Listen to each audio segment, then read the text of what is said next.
Was اور نصیحتیں، لفظ لفظ حکمتیں، ابر علم و آگہی سے برستی بارشیں، شرع کے امور سے، دین کے شعور سے، قلب و ذہن جگمگاتے ہیں سچ کے نور سے۔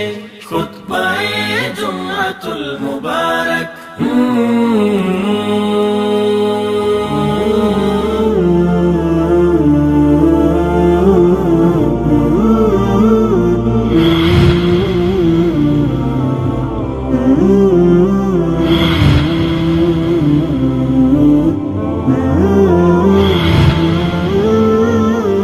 السلام علیکم ورحمۃ اللہ وبرکاتہ۔ ان الحمد للہ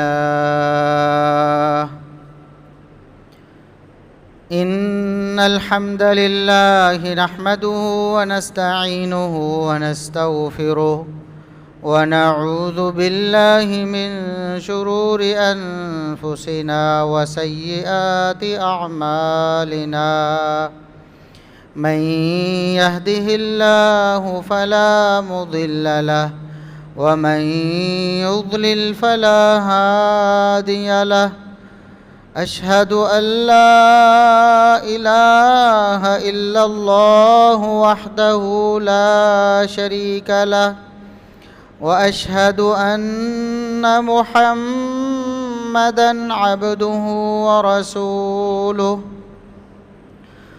اللهم صل على محمد وعلى آل محمد كما صليت على إبراهيم وعلى آل إبراهيم إنك حميد مجيد۔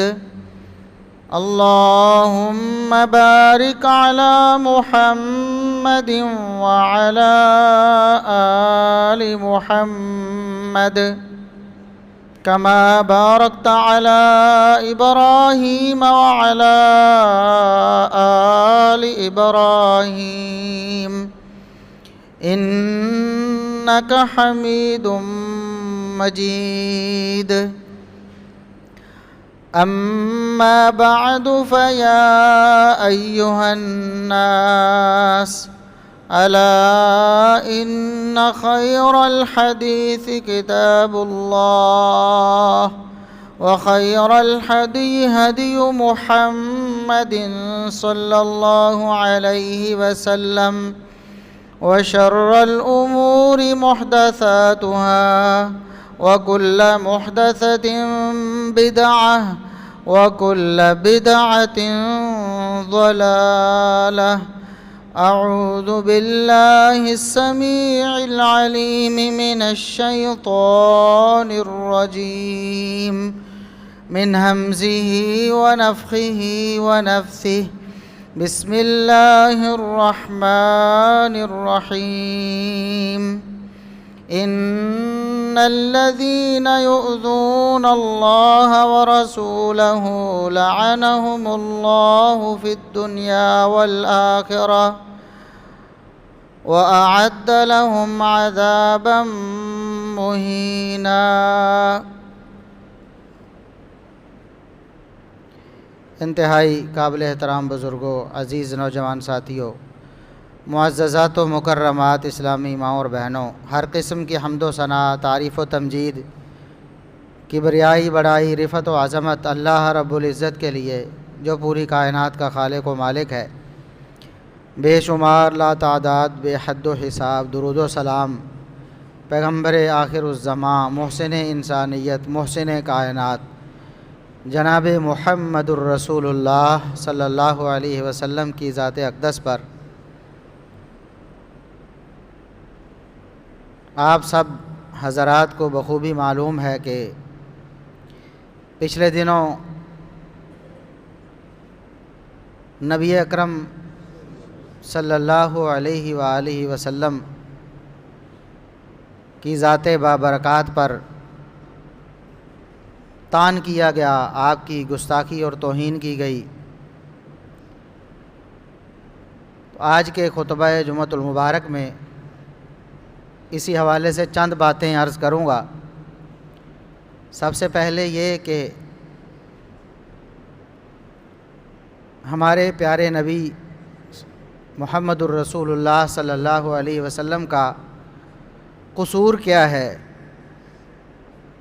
دنیا والے بدبخت کیوں آپ کی توہین کرتے ہیں؟ اور دوسری بات کہ بطور مسلمان، بطور امتی ہمارے اوپر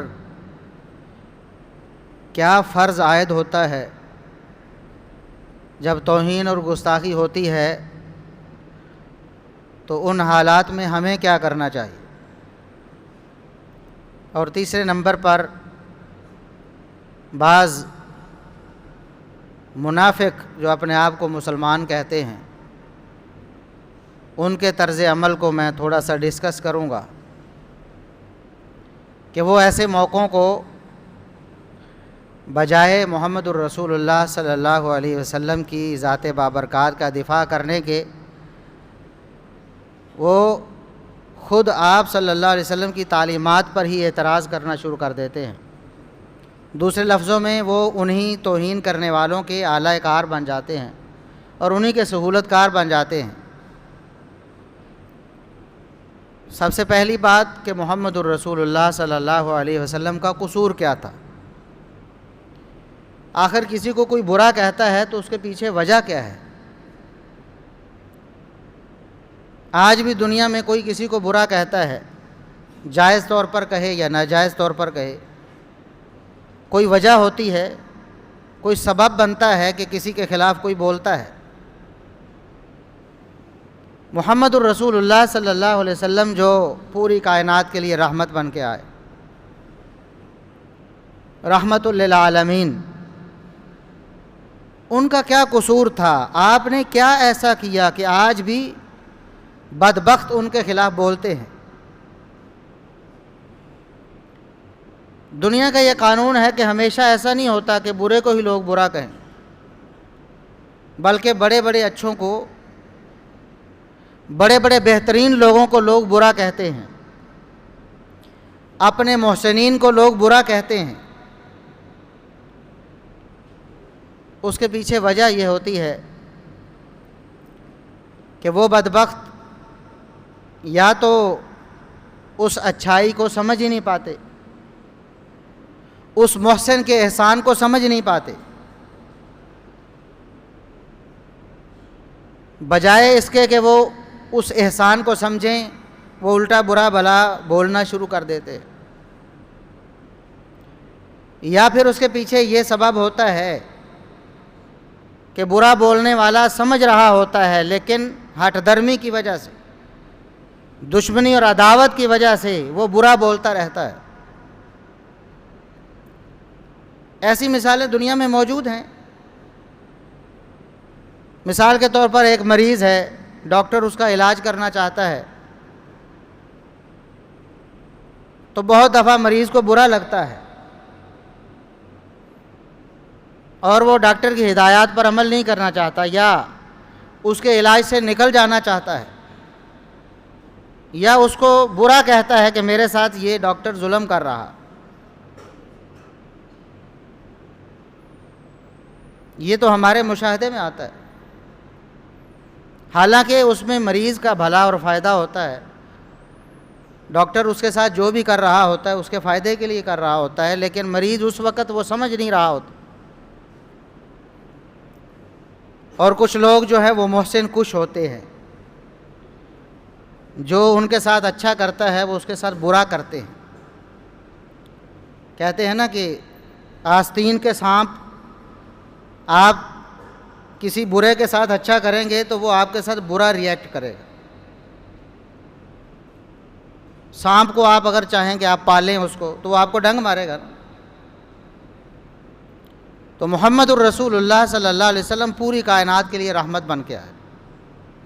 جو خوش نصیب تھے انہوں نے اس رحمت کو پہچانا، آپ کے احسانات کی قدر کی آپ کے حلقہ بگوش ہوئے، آپ کا کلمہ پڑھا، آپ کی عقیدت اور احترام کو دل میں بٹھایا اور اپنے آپ کو آپ کی غلامی میں دے دیا۔ اور جو بری فطرت والے تھے، جو بدبخت تھے، جن کے نصیب برے تھے، ان بدبختوں نے آپ صلی اللہ علیہ وسلم کی قدردانی کی بجائے آپ صلی اللہ علیہ وسلم کے خلاف بولنا شروع کیا۔ اور یہ آج کی بات نہیں ہے۔ محمد الرسول اللہ صلی اللہ علیہ وسلم جب اس دنیا میں پیغام امن لے کر آئے، سب سے پہلا پیغام جب دیا تو اس وقت بھی کچھ بدبختوں نے یہی طرز عمل اختیار کیا۔ آپ صلی اللہ علیہ وسلم کا قصور کیا ہے؟ اس وقت بھی دنیا کے لیے امن کا پیغام لے کر آئے تو بدبخت دشمن بنے۔ آج بھی وہی امن کا پیغام کتاب و سنت کی روشنی میں، کتاب و سنت کی صورت میں دنیا کے پاس موجود ہے۔ جو اچھے ظرف والے ہیں وہ اس سے فائدہ اٹھاتے ہیں، اور جو بدبخت ہیں اسی وجہ سے رسول اللہ صلی اللہ علیہ وسلم کی گستاخی اور توہین کرتے۔ آپ صلی اللہ علیہ وسلم کا قصور کیا تھا؟ آپ کے آنے سے پہلے انسانیت کے جو بنیادی طور پر چند حقوق ہیں بطور انسان، ایک انسان کے حقوق کہ اس کو زندہ رہنے کا حق ہے، اس کو آزاد رہنے کا حق ہے، اس کی عزت اور اس کی آبرو، اس کی حفاظت کا اس کو حق ہے کہ اس کی حفاظت کی جائے، اس کے مال کا اس کو حق ہے کہ بغیر اس کی اجازت کے اور بغیر معروف طریقے کے اس کو نہ چھینا جائے اور نہ اس کو ڈکارا ہضم کیا جائے۔ یہ حقوق محمد الرسول اللہ صلی اللہ علیہ وسلم کے آنے سے پہلے دنیا میں نہیں تھے۔ زندہ رہنے کا حق نہیں دیا جاتا تھا، لوگوں کو ناجائز بلا وجہ قتل کر دیا جاتا تھا، لوگوں کی عزت و آبرو کو تار تار کیا جاتا تھا، لڑکیوں کو زندہ درگور کیا جاتا تھا، عورتوں کو اپنی ذاتی ملکیت سمجھا جاتا تھا، ان کے ساتھ ظلم و ستم روا رکھا جاتا تھا، لوگوں کو ان کی جان مال اور تحفظ یہ حاصل نہیں تھا۔ محمد الرسول اللہ صلی اللہ علیہ وسلم دنیا میں تشریف لائے۔ آپ صلی اللہ علیہ وسلم نے انسانوں کو ان کے بنیادی حقوق عطا فرمائے، انہیں جینے کا حق بھی دیا، ان کو ان کی عزت کو محفوظ رکھنے کا حق بھی دیا، اور لوگوں کو ان کے مال کی حفاظت کا حق بھی دیا۔ طرح طرح کی برائیاں دنیا میں موجود تھیں، طرح طرح کے ایسے اسباب موجود تھے جن کی وجہ سے دنیا کا امن خطرے میں پڑتا تھا۔ آپ صلی اللہ علیہ وسلم نے ایک ایک کر کے ہر برائی کو دنیا سے ختم کیا، ایک ایک کر کے ہر برائی کو دنیا سے ختم کیا۔ آپ صلی اللہ علیہ وسلم کا قصور یہ تھا۔ آپ کا قصور کیا تھا؟ قرآن نے ہمیں بتایا ہے، یحل لہم الطیبات ویحرم علیہم الخبائث ویضع عنہم اصرہم والاغلال التی کانت علیہم۔ جتنی بھی پاکیزہ دنیا میں چیزیں تھیں محمد الرسول اللہ صلی اللہ علیہ وسلم نے انہیں الاؤ کر دیا کہ جاؤ انہیں استعمال کرو۔ ہر پاکیزہ چیز کے استعمال کی اجازت دی تاکہ انسان کسی قسم کے فائدے سے محروم نہ رہے۔ ہر وہ چیز جو انسانوں کے حق میں بری تھی، جو دنیا میں فساد اور خون خرابہ برپا کرتی تھی، آپ صلی اللہ علیہ وسلم نے ایک ایک کر کے اس کو ختم کیا۔ چوری ہو، ڈاکہ ہو، زناکاری ہو، بدکاری ہو، سودخوری ہو، رشوت خوری ہو، جھوٹ ہو، غیبت ہو، آپ صلی اللہ علیہ وسلم نے ایک ایک کر کے تمام ان برائیوں کا خاتمہ کیا جو اس دنیا کا امن خراب کرتی تھی، اور انسانوں کے کندھوں سے سارے وہ بوجھ اتار دیے جو انہوں نے ناجائز طور پر اپنے آپ پر لاد رکھے تھے۔ دنیا سے وہ سارے طوق ختم کر دیے جو انسانوں کے گلوں میں ڈال دیے گئے تھے۔ غلامی کو ختم کر کے آزادی کا حق انسانوں کو محمد الرسول اللہ صلی اللہ علیہ وسلم نے دیا۔ آج یہ جو نام نہاد مہذب ممالک ہیں، آج جو دنیا کے امن کو قائم رکھنے کے لیے نام نہاد دستاویزیں تیار کرتے ہیں، چارٹرز بناتے ہیں، منشور تیار کرتے ہیں، وہ سارے کے سارے محمد الرسول اللہ صلی اللہ علیہ وسلم نے متعارف کروائے۔ آج ایک بھی مہذب دنیا کا اصول ایسا لائیں جو واقعی انسانوں کی بہتری کے لیے ہو، اور محمد الرسول اللہ صلی اللہ علیہ وسلم نے اسے آج سے 1400-1500 سال پہلے پیش نہ کیا ہو۔ ایک اصول آپ پیش نہیں کر سکتے۔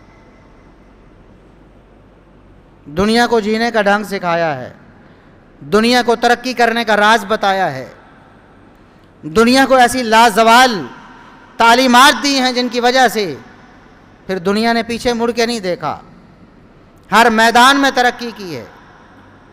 قرآن کریم کی صورت میں ایک ایسی کتاب دی ہے، لازوال کتاب،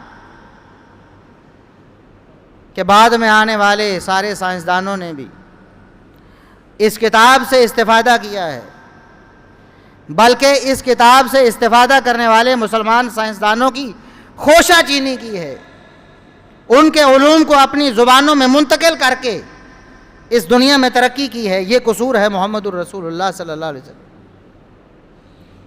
اور اپنی سیرت کی صورت میں، اپنے کردار کی صورت میں ایک ایسا بہترین نظام دنیا کو دیا ہے۔ باپ ہونے کے ناطے سے دیکھیں، ایک لیڈر اور قائد ہونے کے ناطے سے دیکھیں، رشتہ دار ہونے کے ناطے سے دیکھیں، منتظم ہونے کے ناطے سے دیکھیں، معلم اور استاد ہونے کے ناطے سے دیکھیں، ایک تاجر ہونے کے ناطے سے دیکھیں، ہر شخص کے لیے محمد الرسول اللہ صلی اللہ علیہ وسلم کی پاکیزہ سیرت مشعل راہ ہے۔ یہ قصور ہے محمد الرسول اللہ صلی اللہ علیہ وسلم کا۔ جب آپ نے پہلا پیغام دیا دنیا والوں کو، قولوا لا الہ الا اللہ تفلحوا، لوگوں لا الہ الا اللہ کہو، توحید کا اقرار کر لو، دنیا میں اگر امن چاہتے ہو، اگر امن چاہتے ہو تو توحید کا اقرار کر لو۔ شرک میں مبتلا رہو گے تو دنیا میں امن قائم نہیں ہوگا۔ شرک میں فساد ہے، شرک میں خرابی ہے، شرک میں عزت ہے، شرک میں رسوائی ہے۔ عزت و آبرو کا جنازہ نکلتا ہے شرک میں، اس وقت بھی نکلتا تھا، آج بھی نکلتا ہے۔ اور جو بدبخت گستاخی کرنے والے ہیں ان کا مذہب ہی فساد پر مبنی ہے، ان کا مذہب ہی عزت و آبرو کے جنازے نکالنے پر مبنی ہے، ان کا مذہب ہی ذات پات کی تقسیم پر مبنی ہے، ان کا مذہب ہی انسانیت کی توہین پر اور ذلت و رسوائی پر مبنی ہے۔ اس لیے محمد الرسول اللہ صلی اللہ علیہ وسلم کی شفاف تعلیمات انہیں بری لگتی۔ وہ مذہب جس میں انسانوں کے درجات مقرر کیے گئے ہیں کہ یہ درجہ ہے جس کا حق ہے کہ اس کے پاس حکمرانی ہو، یہ اوپر والا درجہ ہے، اور ایک درجہ ہے جو سب سے نچلا درجہ، گھٹیا درجہ ہے، جن کے نصیب میں ہے کہ وہ محکوم رہیں، جن کے نصیب میں ہے کہ وہ ذلیل و رسوا رہیں۔ انسانوں کو جانور بنانے والا مذہب، جانوروں سے بدترین سلوک کرنے والا انسانوں سے جو مذہب، اس مذہب والے محمد الرسول اللہ صلی اللہ علیہ وسلم پر تنقید کرتے ہیں اور اعتراض کرتے ہیں۔ کیوں اعتراض کرتے ہیں؟ آپ کو سمجھ آئی نا؟ ان کے مفادات پر ضرب لگائی ہے محمد الرسول اللہ صلی اللہ علیہ وسلم۔ دنیا کے سارے سرمایہ دار وہ محمد الرسول اللہ صلی اللہ علیہ وسلم کے دشمن ہیں، اس لیے کہ ان کی سرمایہ داری پر ضرب لگائی ہے محمد الرسول اللہ صلی اللہ علیہ وسلم۔ دنیا کے سارے ایسے مجرم لوگ جو انسانوں کو آزادی نہیں دینا چاہتے، غلام رکھنا چاہتے، ایسے لوگوں کے مفادات پر ضرب لگائی ہے محمد الرسول اللہ صلی اللہ علیہ وسلم نے۔ اس لیے وہ دشمن ہیں آپ صلی اللہ علیہ وسلم۔ آپ کی کھری اور صاف اور خوشحالی کی ضامن جو تعلیمات ہیں ان کو بری لگتی ہیں، ان کے مفادات پر ضرب پڑی ہے۔ شرک اس دنیا کا سب سے بڑا فساد، سب سے بڑا ظلم، سب سے بڑی ذلت اور رسوائی۔ محمد الرسول اللہ صلی اللہ علیہ وسلم نے فرمایا شرک کو چھوڑ دو، توحید پر کاربند ہو جاؤ، تفلحو، تم کامیاب ہو جاؤ گے، تم کامران ہو جاؤ گے، دنیا میں تمہاری حکومت اور سلطنت ہوگی، دنیا میں تمہیں عزت ملے گی۔ اس وقت بھی ایک بدبخت نے کہا تھا تبا لک یا محمد، اے محمد آپ کے ہاتھ ٹوٹ جائیں، نعوذ باللہ ثم نعوذ باللہ۔ گستاخی اور توہین کی کیوں کی؟ آپ صلی اللہ علیہ وسلم کا قصور کیا تھا؟ کوئی بری تعلیم دی تھی؟ کوئی نقصان کر دیا تھا ان کا؟ کوئی ایسی بات کہہ دی تھی جو انسانیت کے منافی تھی؟ ایسی بات کہہ دی تھی جو عدل و انصاف کے منافی تھی؟ نہیں، توحید کی کھری تعلیم چونکہ ان کے مفادات پر ضرب ڈالتی تھی۔ جب انہوں نے اپنے مفادات پر ضرب دیکھی تو محمد الرسول اللہ صلی اللہ علیہ وسلم کے خلاف بکواس کرنے لگے، آپ صلی اللہ علیہ وسلم کی توہین کرنے لگے۔ اللہ رب العزت نے قرآن نازل فرمایا تبت یدا ابی لہب وتب، وہ بدبخت جو محمد الرسول اللہ صلی اللہ علیہ وسلم پر زبان درازی کرتا ہے، اللہ رب العزت نے اس کو ذلیل و رسوا کر دیا، اس کو تباہ و برباد کر دیا ہے۔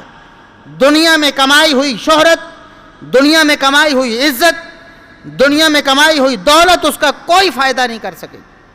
ما اغنی عنہ مالہ وما کسب، دنیا میں جتنا مال اس نے کمایا، جتنی شہرت اس نے کمائی، جتنی عزت اس نے کمائی، سب راکھ میں مل جائے گی، راکھ ہو جائے گی، کوئی اس کا فائدہ نہیں کر سکے۔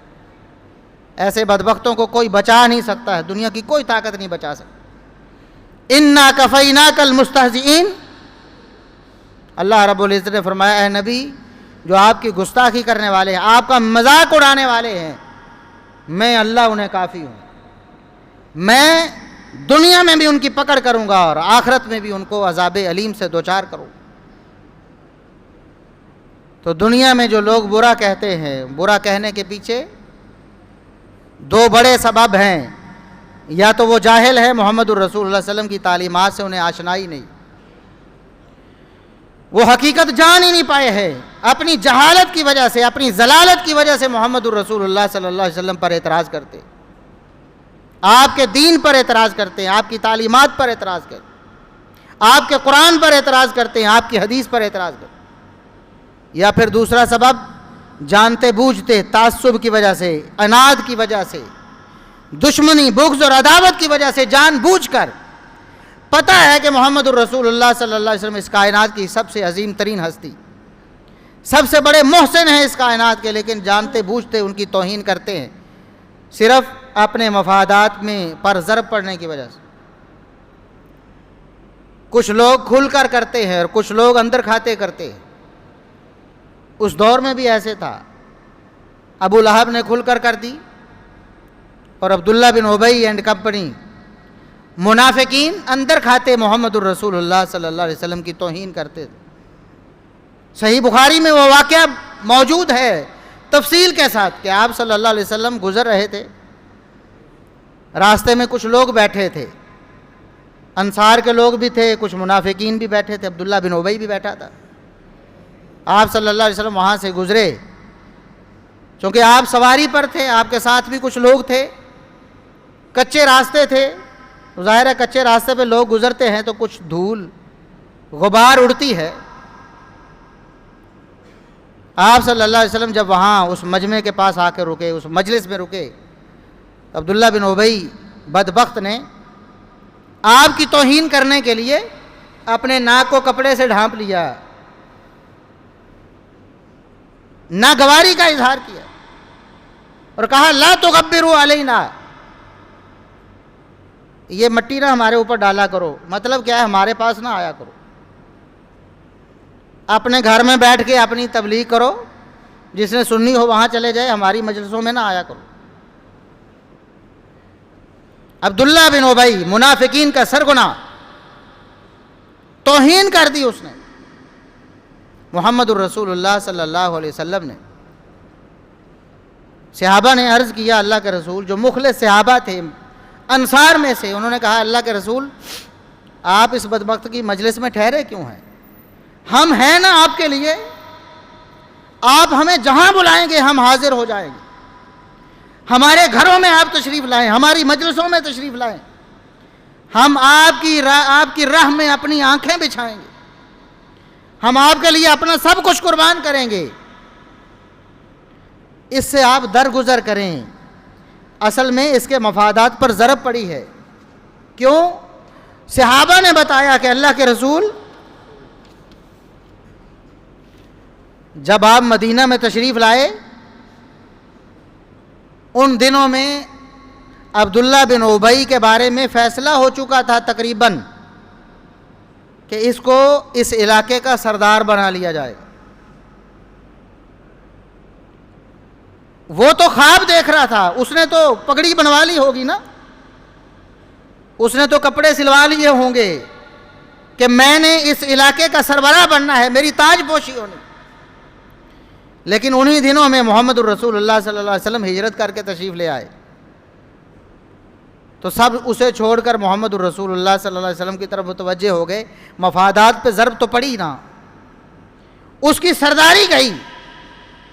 جانتا تھا، جاہل نہیں تھا، جانتا تھا کہ محمد الرسول اللہ صلی اللہ علیہ وسلم سچے نبی ہیں، سچے رسول ہیں، جانتا تھا کہ آپ کی تعلیمات اس کے لیے بھی اور پوری دنیا کے لیے امن کا باعث ہیں، جانتا تھا کہ آپ کی پیروی ہی نجات کا سبب ہے، لیکن مفادات پر ضرب پڑنے کی وجہ سے اس نے دشمنی کا راستہ اختیار کر لیا، وہ دشمن بن گیا۔ صحابہ نے عرض کیا اللہ کے رسول جب اس کی سرداری گئی ہے نا تو شہری کا بھی ذالکہ ہے، اس کی وجہ سے یہ چڑ گیا ہے آپ سے، آپ اس کو ایک آنکھ نہیں بھاتے ہیں، اس لیے دفع کریں اس کو، ہمارے پاس آپ تشریف لائیں، ہم ہیں نا آپ کی باتیں سننے کے لیے۔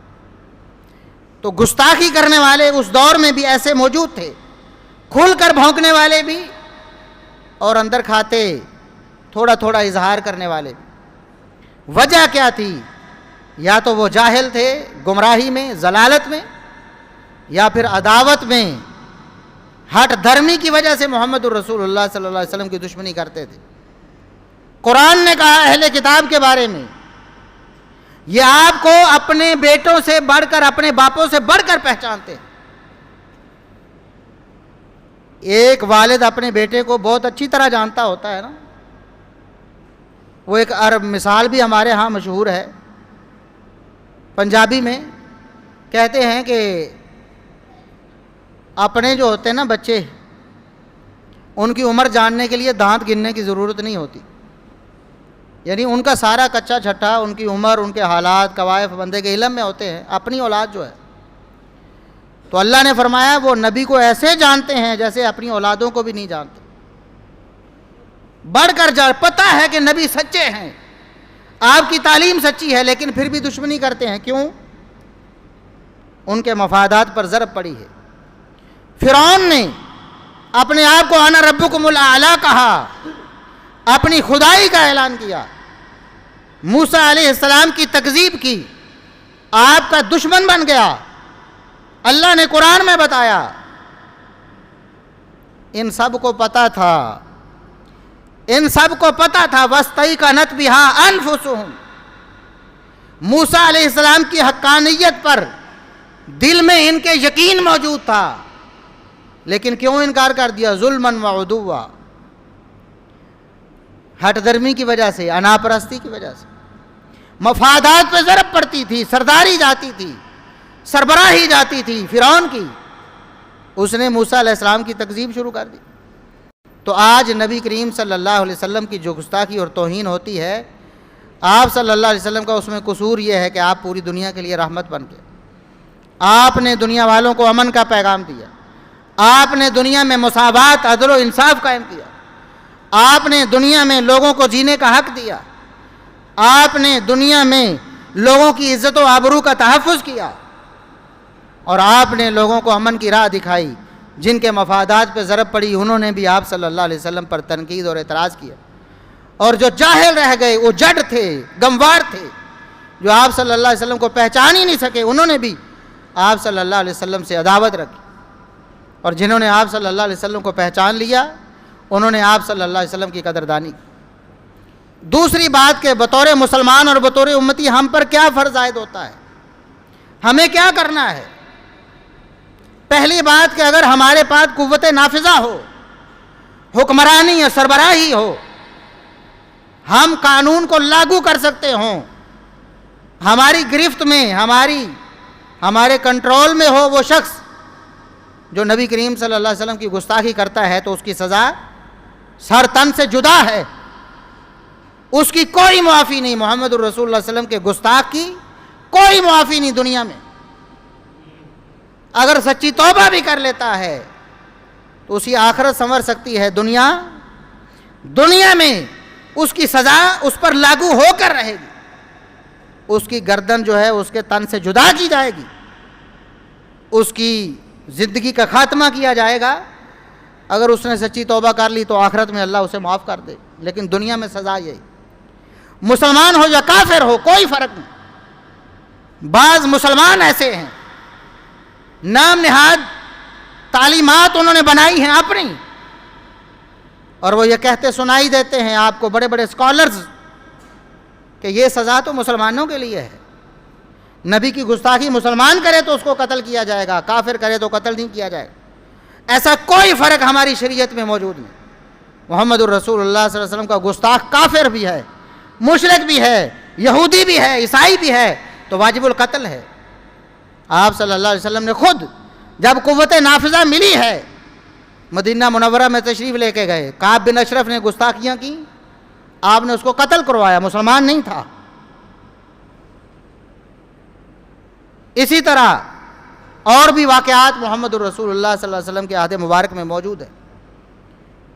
اور اگر ہمارے پاس قوت نافذہ نہیں، جس طرح آج ہم قانون کو نافذ نہیں کر سکتے، حتیٰ کہ اس اسلامی ملک میں بھی اسلامی قانون نافذ نہیں ہے، پھر ہمارے لیے یہ ہے کہ ہم آواز بلند کریں، پرامن طور پر دنیا کو بتائیں کہ ہم محمد الرسول اللہ صلی اللہ علیہ وسلم کو ماننے والے ہیں، ہمارا دل دکھا ہے، یہ ہمارا حق ہے کہ ہماری دل آزاری بند کی جائے، اور محمد الرسول اللہ صلی اللہ علیہ وسلم کے محاسن، آپ کے احسانات دنیا کو بتائے جائیں۔ جہاں تک ہم اپنی آواز پہنچا سکتے ہیں ہم آواز پہنچائیں۔ اور تیسری چیز، سب سے بڑی بات، میں پہلے بھی ایک دفعہ عرض کر چکا ہوں اسی ممبر پر، پہلے بھی گستاخی اور توہین ہوئی تھی کسی اور ملک کی طرف سے، اس وقت بھی میں نے عرض کیا تھا کہ اگرچہ گستاخی کرنے والے کافر ہیں لیکن سہولت کار ہم ہیں، معذرت کے ساتھ ہم خود سبب ہیں اس بات کا کہ ہمارے نبی کی شان میں گستاخی کی جاتی، لاشعوری طور پر صحیح، نہ چاہتے ہوئے صحیح، نہ جانتے ہوئے صحیح، لیکن ہم سبب بنتے ہیں۔ کیوں؟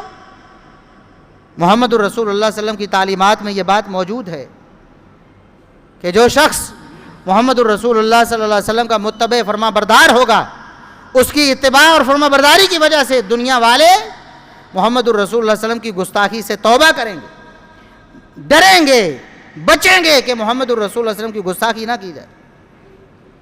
وہ واقعہ میں اشارہ کرتا ہوں صحیح بخاری میں ہے، عروہ بن مسعود ثقفی کفر کی حالت میں کافروں کی طرف سے قاصد بن کے آئے، ان کے وزیر خارجہ بن کر آئے محمد الرسول اللہ صلی اللہ علیہ وسلم سے مذاکرات کرنے کے لیے، اور آ کر دیکھا ہے ابھی کافر ہیں، مسلمان نہیں ہوئے، کافروں کے وزیر خارجہ بن کر آئے، اور آ کر دیکھا کہ صحابہ کرام کی عقیدت، محبت، آپ کی اطاعت و فرما برداری اس قدر ہے کہ آپ صلی اللہ علیہ وسلم کے وضو کا پانی نیچے نہیں گرنے دیتے، آپ صلی اللہ علیہ وسلم پر واری جاتے، قربان ہوتے ہیں، الفاظ سے نہیں، دعو و نعروں سے نہیں بلکہ عمل سے، آپ کا حکم مبارک پورا ہونے سے پہلے اس کو پورا کر دیتے ہیں۔